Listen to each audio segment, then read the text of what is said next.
तो दिल्ली चुनाव को लेकर कवरेज लगातार आप वन इंडिया हिंदी पर देख रहे हैं और वन इंडिया शो में आज हमारे मेहमान वारिस पठान जी हैं। स्वागत है वारिस पठान जी आपका। Thank you. नमस्कार मीनाक्षी जी, थैंक यू वेरी मच। कैसे हैं सर आप? मैं अच्छा हूँ, आप कैसे हैं मीनाक्षी जी? ऑल गुड, लेकिन ऐसा लग रहा है कि दिल्ली की सर्दी में पारा बढ़ाने के लिए, चढ़ाने के लिए ओवैसी साहब की एंट्री जो है इलेक्शन कैंपेन में उसी अंदाज में हुई है। हम लोग जहाँ भी जाते हैं पारा चढ़ ही जाता है। सब लोगों का जो धोखेबाज होता है, इतने सालों से लोगों को धोखा दिया रहता है, अब उनको अचानक पता चलता है कि ऑप्शन आ गया जो सही काम करेंगे, काम करने में मानते हैं, तो लोगों के पेट में दर्द शुरू हो जाता है, घबराहट शुरू तो हो ही जाती है। और हो गया है दिल्ली में, देखो कि शुरू हो गया और लड़ रहे हम लोग आपकी दुआ से अभी तक ये तो। ऑप्शन आप दो ही सीटों पे क्यों दे रहे हैं? 70 सीटों पे क्यों नहीं दे रहे ये ऑप्शन? फिलहाल पार्टी ने फैसला किया है कि 2 सीट पे चुनाव लड़ेंगे, मुस्तफाबाद से और ओखला से। मुस्तफाबाद से हमारे कैंडिडेट ताहिर हुसैन और ओखला से शिफाउर रहमान साहब को टिकट दिया है। अब दोनों भी बेगुनाह बेकसूर जेलों में बंद है, पिछले 5 साल से उनको जेल में रखा गया है।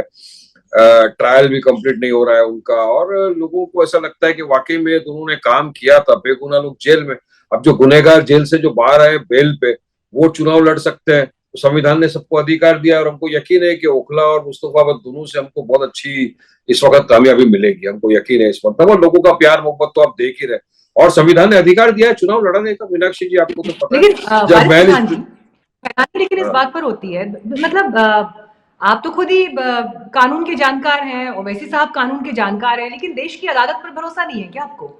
मतलब आप पहले ही ये सर्टिफिकेट दे रहे हैं कि वो लोग बेकसूर हैं, उन्हें पूरा भरोसा है, बिना इसलिए तो किसी मैं बोल रहा हूँ। गुनाह के देखिए जेल में रखा हुआ है। देखिए मीनाक्षी जी, लॉ एग्जिट में क्या बोलता है पता है आपको? Man is presumed to be innocent unless and until proven guilty by the courts of law. एक इंसान इनोसेंट है जब तक उसको कोर्ट कन्विक्ट नहीं करता। दोनों भी कन्विक्ट भी, अंडर ट्रायल प्रिजनर है। और यकीन मानिए, जब साध्वी प्रज्ञा सिंह ठाकुर जैसी को बीजेपी टिकट देकर लड़ा सकती है, जो बॉम्ब ब्लास्ट की आरोपी थी, मालेगांव ब्लास्ट यूएपी के कानून के तहत उसको अरेस्ट किया था, वो जीती भी, तो फिर हम क्यों नहीं लड़ सकते? और आज भी आप देखिए पार्लियामेंट में हो या कहीं पर भी, कितने सारे लोग ऐसे बैठे हुए जीत के गए जिनके ऊपर गंभीर से गंभीर आरोपी है, चाहे वो बीजेपी के हो चाहे दूसरी अनेक पार्टी से लोग हो। तो चुनाव लड़ने का अधिकार है और इलेक्शन कमीशन इजाजत देता है, संविधान इजाजत देता है चुनाव लड़ने की। और हमका यकीन है दोनों बेगुनाह बेकसूर छूट जाएंगे। ये आदर्शों के लिहाज से, आइडियल्स के लिहाज से ये बात आपकी ठीक है, लेकिन मुझे इस बात पर हैरानी है कि जो आरोप आप बीजेपी के ऊपर लगा रहे हैं कि उन्होंने साध्वी प्रज्ञा को टिकट दिया, या आप ये कह रहे हैं कि केजरीवाल, ओवैसी साहब कह रहे हैं कि केजरीवाल जेल में गए और उसके बाद भी वो अगर चुनाव लड़ रहे हैं तो हम क्यों नहीं लड़ सकते, हमारे कैंडिडेट क्यों नहीं लड़ सकते? लेकिन अगर ये चीज आपको उनके भीतर गलत दिखाई देती है तो फिर आप भी तो गलत ही दोहरा रहे हैं ना। अगर उनका गलत गलत है तो फिर आपका गलत सही कैसे हो सकता है? देखिए बात यह है कि मैडम जी, जो केजरीवाल, सिसोदिया दारू शराब के घोटाले में जेल में गए थे, करप्शन चार्जेस उनके ऊपर थे गंभीर, उनको बेल हो गई। वो बेल पे आ भी गए और चुनाव लड़ भी रहे, मगर शिफा और रहमान को बेल नहीं होती। तो ये तो सोचने वाली बात है ना कि शिफा ने ऐसा क्या गुनाह किया तो CAA बेल तो एनआरसी लेकिन अदालत उसमें देती थे। है तो सर, लेकिन अदालत ने अब बेल तो तक कन्विक्ट अदालत भी दे कहाँ रही है। किया है? जेल में से बैठ के तो इंजीनियर साहब भी जीते हैं ना इलेक्शन नहीं, कश्मीर लेकिन के। आज अगर मैं अदालत को ठीक पार्लियामेंट, लगता, अगर अदालत को ठीक लगता तो वो आपके भी दोनों कैंडिडेट्स को दे देते हैं बेल। पर ये तो अदालत का डिसीजन है ना, वो किसको जमानत अरे देगी किसको नहीं मैडम वो देगी। केजरीवाल है, वो सिसोदिया है, वो कौन सी चाय पीते हैं, किसकी चाय पीते हैं, किसके साथ रहते हैं, तो उनको तो बेल होना ही था। अब हम बेचारे बेकसूर बेगुनाह लोग है जेल के अंदर, लेकिन आप हमको यकीन है कि अदालत बहुत जल्दी अदालत फैसला करेगी। हमारा अदालत जरूर जमानत देगी। अभी अभी मुस्तफाबाद का जो कैंडिडेट है ताहिर साहब की बेल याचिका की सुनवाई हुई सुप्रीम कोर्ट में, तो जो जज थे डिसेंटिंग जजमेंट आया, एक जज ने उनको जमानत दी, एक जज ने जमानत देने से इनकार किया तो लार्जर बेंच पे चला गया है। मगर अदालत को भी कहीं ना कहीं लगता है कि एक इंसान, बेल इज अ रूल। देखिए मैं लॉयर हूं, मुझे पता है बेल इज अ रूल। आप किसी भी व्यक्ति को जेल में नहीं रख सकते इतने सालों साल विदाउट ट्रायल, और उनकी ट्रायल चल नहीं रही, विटनेस आ नहीं रहे, तो यकीनन उनको बेल मिलना चाहिए। कब तक आप जेल में रखोगे? और हमको यकीन है बहुत जल्दी दोनों भी रिहा हो जाएंगे और जेल एक से तो पॉइंट चुनाव जीत जाएंगे। एक पॉइंट ठीक है, एक दोनों पॉइंट मैं जेल से आपकी चुनाव बात समझ जीतने गई, वाले आप हैं। तो कानून के जानकार हैं, तो आपके पास सारे फ्रेजेस भी हैं, कानून की भाषा में जो चीज बातें कही जाती हैं वो भी सब चीजें हैं। लेकिन मैं आपसे कह रही हूँ कि अगर केजरीवाल को जमानत मिली, अदालत ने दी, मनीष सिसोदिया को जमानत मिली, अदालत ने दी, ठीक है, तो उसी लिहाज से आप अदालत के ऊपर क्या सवाल उठा रहे हैं? मतलब ये कोई साजिश थोड़ा ना है अगर उनको उनको जमानत मिल गई तो। प्रोसेस पे, अदालत पे सवाल नहीं उठा रहा है, प्रोसेस पे सवाल उठ रहा है। प्रोसेस ये है कि एक इंसान 5 साल से बेगुनाह है, CAA-NRC के प्रोटेस्ट में थे शाहीन बाग में, उनको उठा के जेल में डाल दिया। अब प्रोसेस इतना लंबा चल रहा है कि तारीख सनी देओल की पिक्चर का डायलॉग याद आ जाता है हम सबको। तारीख पड़ रही है, लेकिन जरूर मुझे यकीन है कि जब इंशाल्लाह ये हियरिंग होगा, दोनों बेल पे आ जाएंगे और शिफाउर रहमान साहब भी बेल पे, और दोनों जेल से चुनाव जीतेंगे। लोगों की मोहब्बत इतनी है, आप चलिए मुस्तफाबाद और ओखला में लोग बोलते हैं वारिस भाई वाकई में 10 बरस से आम आदमी पार्टी यहाँ पर थी, काम क्या किया उन्होंने? कुछ भी नहीं, सिर्फ झूठ झूठ और झूठ। ये बीजेपी और केजरीवाल दोनों एक ही सिक्के के दो पहले, RSS के प्रोडक्ट है दोनों, एक ही सिक्के के दोनों पहलू। ये भी झूठे, ये भी झूठे, ये भी मुसलमानों के दुश्मन, वो भी मुसलमानों के दुश्मन। आपको पता है कोविड काल के अंदर क्या हुआ था? केजरीवाल ने पूरी तबलीगी जमात को कोरोना स्प्रेडर बोल दिया था। सोचिए, अब आप वहां पर आएंगे किस तरह से मांगे कि वो ओखला के अंदर बस्ती में आप देखिए कचरों के ढेर लगे हुए, अंबार, हर तरफ गंदगी। कितने क्लिनिक खोल दिए उन्होंने वहां पे बताओ मुझे, कितने हॉस्पिटल खोल दिए वहां पे बताओ मुझे, मुसलमान की बस्ती में कितनी स्कूलें खोल दी उन्होंने बताओ। अरे नहीं बोल सकते तो झूठ बोलते, और लोग इनकी बात मानते क्यों समझ में नहीं आ रहा, क्योंकि लोगों के पास अब तक मेरे दो ऑप्शन नहीं था। सवाल है मीनाक्षी जी, आज ऑप्शन है लोगों के पास MIM की, और MIM को वोट देगी। मेरे दो सवाल है सर। वारिस पठान जी, मेरे दो सवाल हैं। आप कह रहे हैं पहली बात तो कि केजरीवाल जी और मोदी जी एक जैसे हैं। आप कह रहे हैं वो झूठ बिल्कुल झूठ पर झूठ बोलते हैं। आप कह रहे हैं उन्होंने कुछ जी काम ही नहीं किया और मुसलमानों के दुश्मन आपने जी। उनको बता दिया। मुझे ये बताइए कि अगर अरविंद केजरीवाल और उनकी पार्टी मुसलमानों की दुश्मन होती तो क्या उनको दिल्ली की 70 में से 67 सीट्स मिलती? पहली बात। क्या उनको 70 में से 62 सीटें मिल जाती अगली बार जो पिछला चुनाव हुआ? क्या ये पॉसिबल था मुसलमानों के सपोर्ट के बिना?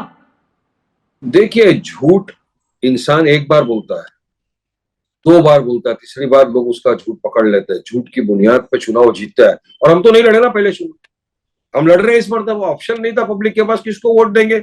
एक तरफ यही सो कॉल्ड सेक्युलर पार्टियां हैं जो इतने सालों से सत्ता के अंदर बैठी है मुसलमान के वोटों को अपने बाप की जागीर समझकर। दूसरी तरफ बीजेपी, मुझे यकीन है बीजेपी को तो वोट देगा भी नहीं, कितना भी योगी आके झूठ बोल ले, कुछ नहीं होने वाला है वहां पर। अगर हमको तो लोग वोट देंगे ना, तो बीजेपी और ये दोनों एक ही सिक्के के देखिए दो। मुझे हैरानी होती है सर, मुझे हैरानी हो रही है जब आप ये कह रहे हैं कि मुसलमानों के वोटों को अपनी जागीर समझ रहे हैं, तो फिर आप क्या समझ रहे हैं मुसलमानों के वोटों को अपने लिए? ये तो हम फिर तो से डबल काम को अपनी स्टैंडर्ड है। जागीर समझ हम तो काम को अपनी जागीर समझते हैं, हम तो काम करके दिखाने ये में तो आप मानते हैं, कह रहे और हैं सर, वर्क यही इज बात अवर वो भी कहेंगे। आइडेंटिटी। अब वो तो अगर झूठ आप बोलते मुस्लिम हैं, वोट पर अपना हक जताते हैं, अगर आप उनको वो जो अगर आप रेवड़ियां अपने आप को बांटने की उनका बात कर रहे रिप्रेजेंटेटिव हैं। कहते हैं, तो बाकी लोग भी उसी तरह से उनके बीच में जाते हैं। मतलब ये कह देना कि मुसलमान के वोटों को अपनी जागीर समझ रहे हैं, सर ये तो डबल स्टैंडर्ड है। मीनाक्षी जी, आपको एक बात बताऊं, इस मरतबा आप खुद आंकड़े उठा के देख लेना कि हमको मुसलमान भाई बहन तो वोट देंगे, हमारे हिंदू भाई बहन भी वोट देंगे, दलित भाई बहन भी वोट देगा, सब वोट देंगे, क्योंकि दिल्ली की जनता चाहती है विकास, दिल्ली की जनता चाहती है कि ये झूठ का पर्दाफाश हो, दिल्ली की जनता चाहती है करप्शन से लेकिन अगर निजात, दिल्ली दिल्ली दंगों की के जनता आरोपी को आप चाहती है कि टिकट दे जो इस देंगे, उनको शराब चुनाव घोटाले लड़वाएंगे, में तो फिर जेल दिल्ली की में जनता कैसे जांच चल भरोसा रही है। करेगी आप पर? बिल्कुल सर अगर भरोसा आप करेगी, दिल्ली क्यों नहीं दंगों के करेगी? आरोपी को टिकट दे देंगे, तो कैसे फिर आपको सिद्ध कहाँ हुआ है? आप पर भरोसा करें? आरोप सिद्ध नहीं हुआ है। आरोपी तो है, पुलिस कुछ भी केस बनाकर डाल आरोप तो देती है है, सर। कोर्ट के जेल के अंदर डाल देती है। आरोप सिद्ध नहीं हुआ, जब तक आरोप सिद्ध नहीं होता है कि इंसान इनोसेंट है। आरोप सिद्ध नहीं हुआ है, हमारा तो चलिए अभी भी ठीक मानना है कि है, गॉट झूठा इट। फंसाया गया है दोनों अब सर एक बात बताइए वारिस पठान जी, अब एक बात बताइए, चलिए एक हाइपोथेटिकल सवाल लेते हैं। आपने उनको टिकट दिया, आप ये मान रहे हैं कि उनके साथ अन्याय हो रहा है या गलत फंसाया जा रहा है, ये आपका कहना है और इस आधार पर आप उनको चुनाव लड़वा रहे हैं। लेकिन अगर कल को उन पर आरोप सिद्ध होते हैं या वो दोषी पाए जाते हैं, तो फिर आपका स्टैंड या आज जो बातें आपने की हैं, हकीकत की जमीन पर वो बातें क्या होंगी, इसका अंदाजा है आपको? और ये देखिए, ये कोई ऐसे ऐसे आरोप नहीं है ना, दंगों का आरोप है सर। जान गई थी लोगों कल की, को उसमें मनीष कितना नुकसान सिसोदिया, हुआ था, दिल्ली ने कितना बड़ा सुनिए दंड सुनिए, झेला था, आई एम श्योर आपको याद होगा सर। कल को मनीष सिसोदिया कन्विक्ट हो जाते हैं, अरविंद केजरीवाल कन्विक्ट हो जाते हैं, तब क्या होगा? ये सवाल तो आपको उनसे भी करना चाहिए, वो भी तो एक्यूज ऑन बेल है, बाइज्जत बरी नहीं हुए, अब तक सिर्फ जमानत पे बाहर है। ट्रायल चलेगा, ट्रायल में कन्विक्शन भी हो सकता है, 7 साल भी जेल में जा सकते हैं, 15 साल भी जा सकते हैं जेल। तब सर क्या होगा? शराब घोटाले कोविड का पे जो मामला है वो इकोनॉमिक ऑफेंस है, वो इकोनॉमिक वो फाइनेंस से जुड़ा हुआ और उस तरह के घोटाले से जुड़ा हुआ ऑफेंस है। दिल्ली दंगे का आरोप एक अलग तरह का ऑफेंस है, वो एक अलग तरह का अपराध है। तो क्या इन दो शराब अपराधों की पीकर, तुलना हो सुनिए सकती है? सुनिए, मैं आपको बताता हूँ, हमारे में मुसलमानों में शराब हराम है। शराब पीकर इंसान अपनी बीवी का कत्ल कर देता है, शराब पीकर एक फिल्म स्टार गाड़ी चला दिया, 4 लोगों की जान चले गई। CAA-NRC का प्रोटेस्ट करने के बाद किसी ने किसी की जान ली क्या?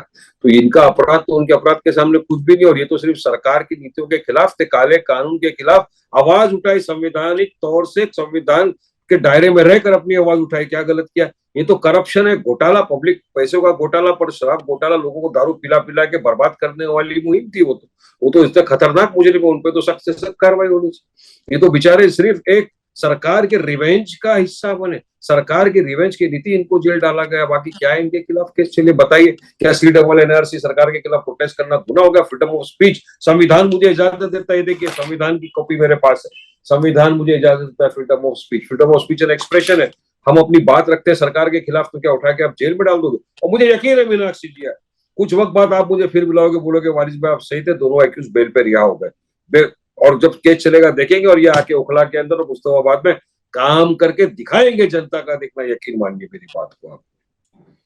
ठीक है, अब सर काम करके तब दिखाएंगे जब आप चुनाव जीतेंगे, राइट? अब देखिए 2 सीटों बिल्कुल पर आपने जीतेंगे। कैंडिडेट्स उतारे, है ना, 2 सीटों पर सर आपने कैंडिडेट्स उतारे हैं। अब देखिए आरोप क्या लगता है AIMIM के ऊपर, आपको भी मालूम है, मुझे दोहराने की जरूरत नहीं है, बी टीम। अब आप मुझे ये बताइए कि जो अभी दिल्ली में चुनाव का सिनेरियो बना हुआ है, जो इलेक्शन सिनेरियो इस वक्त दिल्ली में है, आपके जमीन पर उतरने में, देखिए अगर आप बिल्कुल एक तरफा जीत जाए वो एक अलग सिचुएशन है, मैं उस पर नहीं जा रही, नहीं जीत रहे हैं तो आप किसको जिता रहे हैं? फिर किसका वोट काट रहे हैं, किसको जिता रहे हैं? मीनाक्षी, तकरीबन 6-7 महीने पहले लोकसभा का चुनाव हुआ देश भर में, दिल्ली में भी हुआ चुनाव, हम तो एक भी सीट पर नहीं लड़े ना, बीजेपी क्यों जीत गई? तो हरियाणा में चुनाव हुआ, हम तो वहां भी नहीं लड़े, असद ओवैसी साहब का तो हेलीकॉप्टर हरियाणा के ऊपर से भी नहीं गुजरा, फिर भी पूरा सुपड़ा साफ हो गया इनका।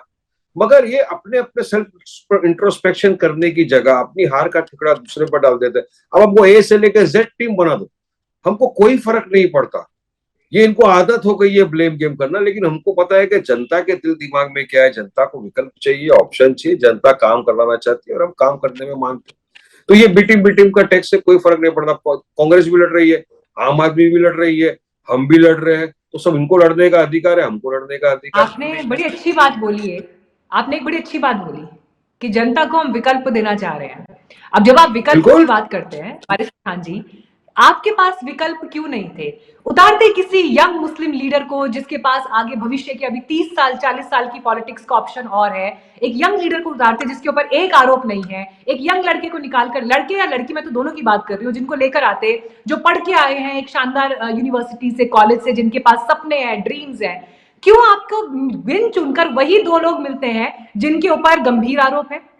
सर पूरा आकाश आपका दोनों बात का जवाब देता हूँ मीनाक्षी, दोनों बात का जवाब। लड़कों की लड़कियों की कमी है क्या? मुस्लिम यूथ को लेकर आते ना सर, ये दिल्ली में गलत तरह का एक्सपेरिमेंट होता, परसेप्शन की पॉलिटिक्स कर लेते सर।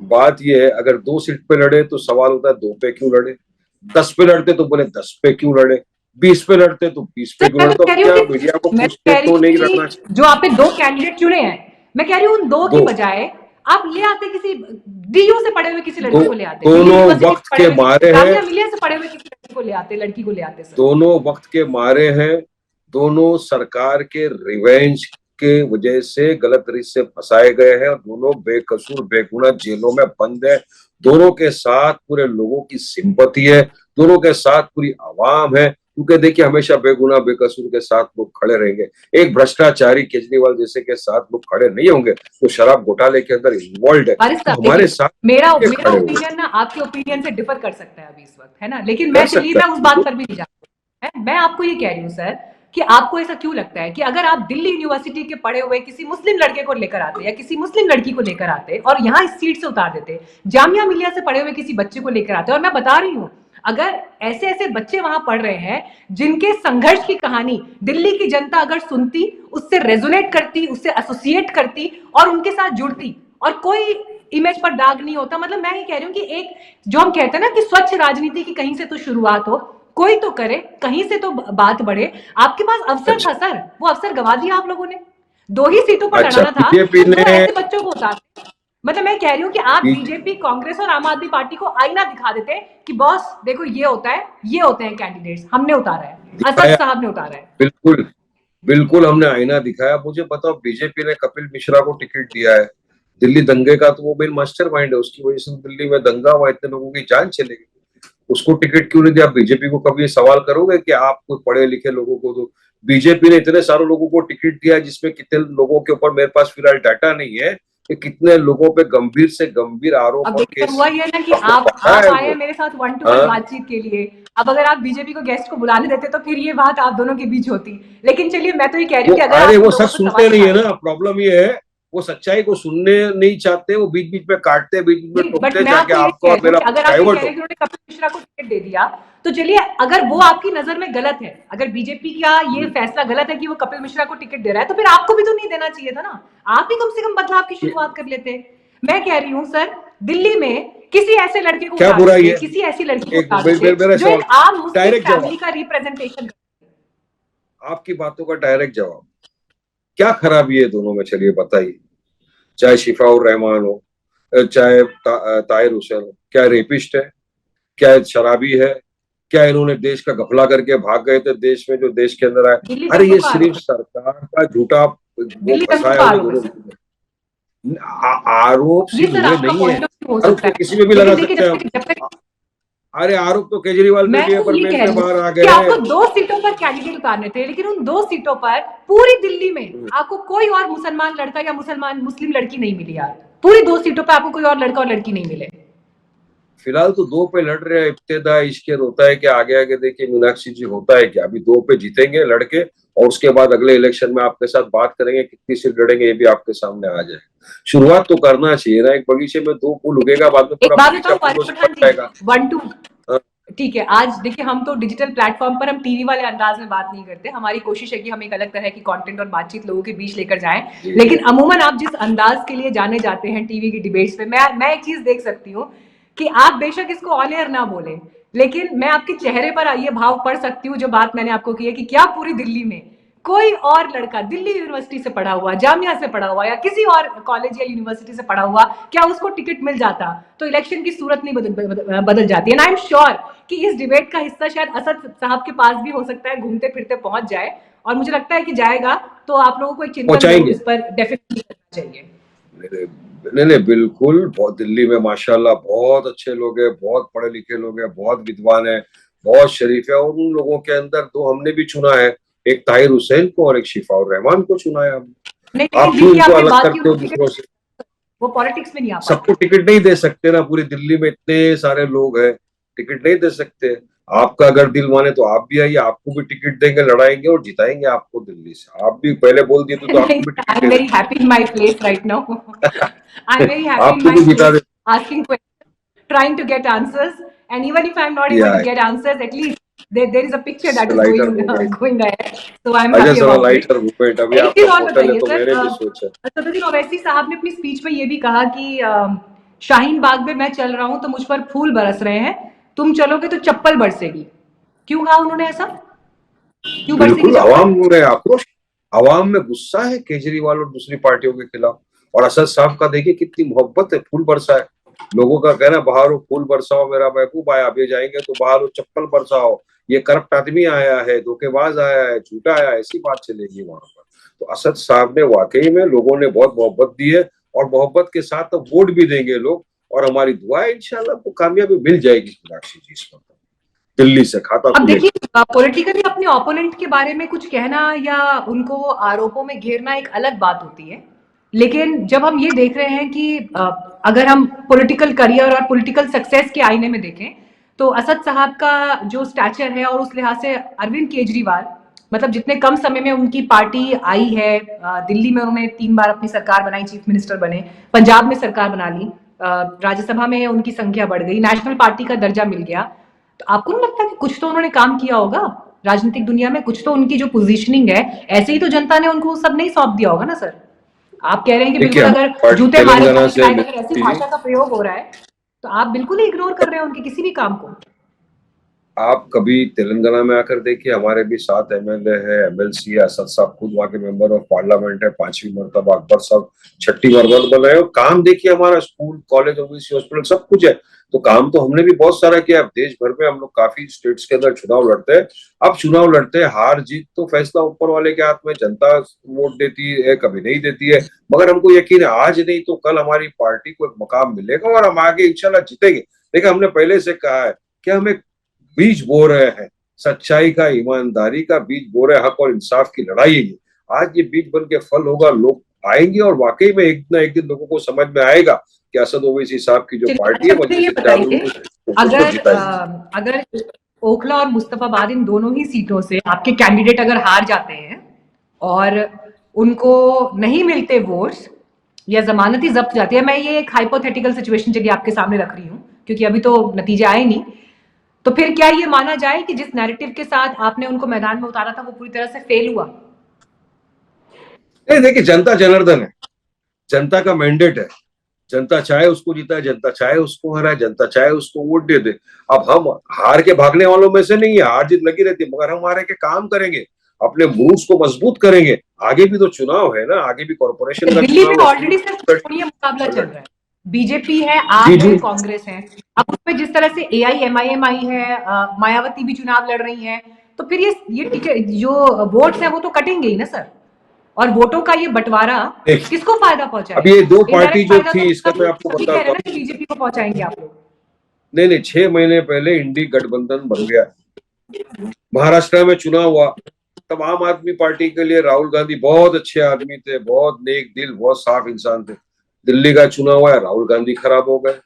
अब ये स्टेट वाइज खराब और अच्छाई का खेल ये लोग खेल रहे हैं, खुद के हिसाब से अपनी सियासत को चला रहे हैं, खुद के मौके के हिसाब से सियासत को जनता देख रही है ना।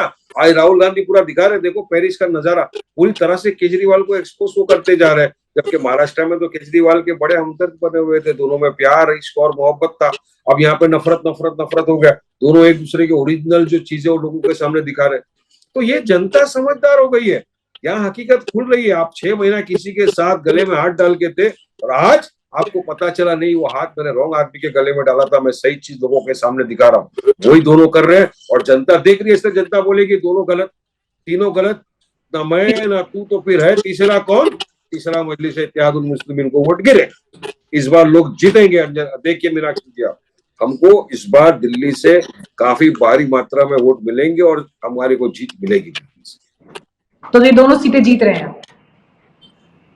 इंशाअल्लाह, दुआ है, लोगों की मोहब्बत मिलेगी हमको तो जीतेंगे और आपके साथ फिर बात करेंगे इसके ऊपर। चलिए फिर 8 फरवरी को और 5 तारीख को फिर से सर आपसे बात होगी। 5 को वोटिंग है, 8 को नतीजे हैं, उससे पहले भी अगर अवसर लगा तो जरूर बात करेंगे और फिर आपकी इसी बात को मैं आपको रिपीट करके सुनाऊंगी। Let's see what the result is going to. बहुत थैंक यू शुक्रिया so much, Meenakshi, thank you all so the very best, thank you so much for inviting me on your channel, all the best, thank you.